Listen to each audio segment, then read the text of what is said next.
চট্টগ্রাম ওয়াসার নানা সংকট ও দায় নিয়ে আলোচনা করতে যোগ দিচ্ছেন আমাদের রিপোর্টার কমল দে। তার সঙ্গে আছেন ওয়াসার আইন উপদেষ্টা অ্যাডভোকেট জিয়া হাবিব আহসান। সরাসরি যাচ্ছি তাদের কাছে।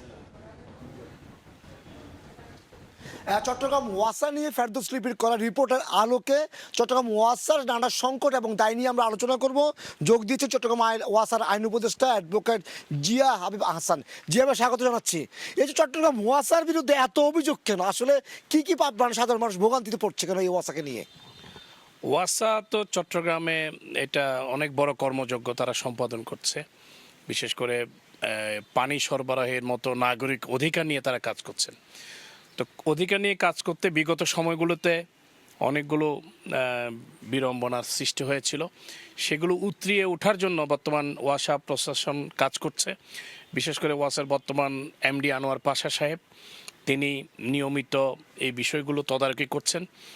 এবং এই যে সুয়ারেজ প্রকল্প, বিশাল একটা ব্যাপার, যেটা চট্টগ্রাম শহরের পানিকে পিউরিফাই করে সমুদ্রে ফেলা হবে, যাতে করে আমাদের যে 3-0 থিওরির রূপকার ডক্টর ইউনূস সরকারের যেটা স্বপ্ন, যে পরিবেশ দূষণ মুক্ত বাংলাদেশ করা, এই জন্য যে প্লাস্টিক বর্জ্য যাতে নদীতে না যায়, সমুদ্রে না যায়, এসব বিষয়গুলো নিয়ে সুয়ারেজ প্রকল্পের কাজগুলোও ওয়াসা করছে।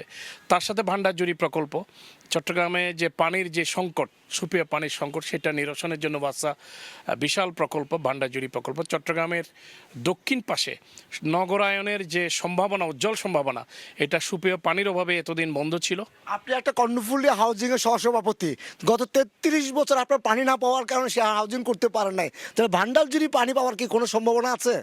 হ্যাঁ, আপনি জানেন যে 33 বছর আমরা একটা হাউজিং সোসাইটি কর্ণফুলী বামতির সিডি এর যে প্রকল্প, বিশাল একটা মেগা প্রকল্প, 519টা প্লট সমৃদ্ধ, এই প্রকল্পটা পড়ে আছে দীর্ঘদিন ধরে।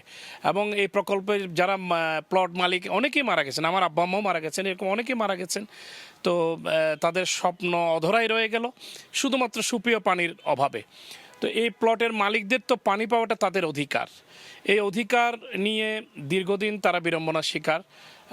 তখন ওয়াসার সেখানে পানি ছিল না। এখন ভান্ডারজুড়ি থেকে তো পানি একেবারে আপনার কর্ণফুলী সিউফেল পর্যন্ত পানির জন্য ওয়াসা তাদেরকে দাওয়াত দিচ্ছে যে তোমরা পানি নাও, তোমাদের জন্য সুপেয় পানির ব্যবস্থা করা হয়েছে, তোমরা ভূগর্ভস্থ পানি নিয়ে এই আমাদেরকে পানি শূন্য করো না, তোমরা ওয়াসার যে সুপেয় পানি, এটা পর্যাপ্ত পানি আমাদের আছে, তোমরা এটা নাও। কিন্তু দেখা গেছে যে অনেকেই ডিপ টিউবওয়েল বসিয়ে পানি নিচ্ছে, এটা অনীহা প্রকাশ করছে। তো আমি মনে করি এদেরকে আইনের আওতায় আনা দরকার, যাতে করে তারা ওয়াসার পানি ব্যবহার করে। কিন্তু যে ভান্ডারজুড়ি প্রকল্পের কথা বলছে, সেটা কিন্তু সময় বাড়ানোর কারণে ব্যয়ও বেড়েছে। এই ওয়াসার কাজগুলো দীর্ঘসূত্রিত হচ্ছে কেন? এটার অন্যতম কারণ হচ্ছে সমন্বয়হীনতা। বিগত সময়গুলোতে দেখা গেছে বিভিন্ন কারণে ওয়াসার প্রকল্পগুলো বাধাগ্রস্ত হয়েছে, মামলা মোকদ্দমা এগুলোর কারণে। তো এখন ভান্ডারজুড়ি প্রকল্প সমস্ত প্রতিবন্ধকতা অতিক্রম করে পানি এসে গেছে, অলরেডি ট্রায়াল হয়েছে।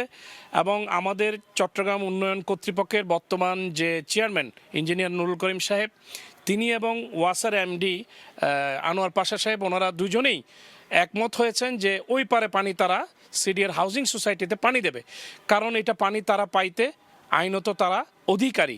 এই দীর্ঘদিন তাদেরকে পানি থেকে বঞ্চিত রাখা হয়েছে।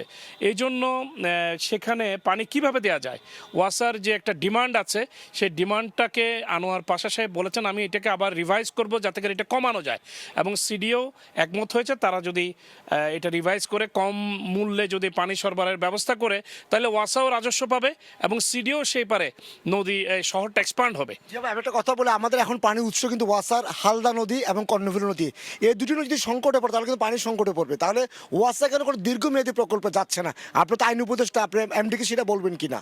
জি, আমরা যেহেতু আপাতত ভান্ডারজুড়ি প্রকল্পের পানি দিয়ে আমাদের সমস্যার সমাধান হচ্ছে, বিশেষ করে হালদার পানি দিয়ে এবং মিঠা পানি আর কর্ণফুলীর পানি দিয়ে, আমাদেরকে নদীগুলো দূষণমুক্ত রাখার জন্য সবসময় সচেষ্ট থাকতে হবে। এই জন্য শুধু ওয়াসা নয়, নাগরিকদেরকেও ভূমিকা রাখতে হবে এবং অন্যান্য প্রশাসন যারা আছে তাদেরকেও ভূমিকা রাখতে হবে। আর ওয়াসা তো বড় ধরনের একটা পরিকল্পনা তারা অবশ্যই চিন্তা ভাবনা করছে, যাতে করে আগামীতে পানির যে চাহিদা দ্রুত বাড়ছে, সেটা কিভাবে সেটা জনগণের জন্য করা যায়, এটা সার্ভাইভ করা যায়, সেজন্য ওয়াসা চিন্তা ভাবনা অবশ্যই করছে। ধন্যবাদ। আমরা কথা বলছিলাম চট্টগ্রাম ওয়াসার আইন উপদেষ্টা উপদেষ্টা অ্যাডভোকেট জিয়া হাসানের সাথে তিনি আমাদেরকে বলছিলেন ভান্ডাল জুড়ি পানি যেন সবাই পায়, অর্থাৎ যে কর্ণফুলী হাউজিং এলাকা 33 গড়ে উঠতে পারে শুধু পানির সংকটে সেই সংকট কাটবে। একই সাথে চট্টগ্রাম ওয়াসার যে পানির যে মূল উৎস চট্টগ্রামের হালদা নদী কর্ণফুলী সেটি দূষণমুক্ত রাখতে হবে, শুধুমাত্র সুপেয় পানি যেন নগরবাসী পায়। তবে দিন দিন পানির চাহিদা বাড়ছে, সেই অনুযায়ী কিন্তু ওয়াসার প্রকল্পগুলি গড়ে উঠছে না। আবার ওয়াসার প্রকল্প শুরু হয় দীর্ঘসূত্রে শুরু হয়, তাদের সময়ক্ষেপণ শেষ হতে পারে প্রকল্প ব্যয়, সেটি নিয়ে হয়তো সমস্যার সমাধান হবে, সেটি আশা করছি আইন উপদেষ্টা। আমরা আবারও জিয়া ভাইকে ধন্যবাদ জানিয়ে চট্টগ্রাম ওয়াসার নানা সংকট এবং দায় নিয়ে যে আলোচনা করছিলাম সেই আলোচনার এখানে শেষ করছি। সরাসরি যুক্ত ছিলাম চট্টগ্রামে।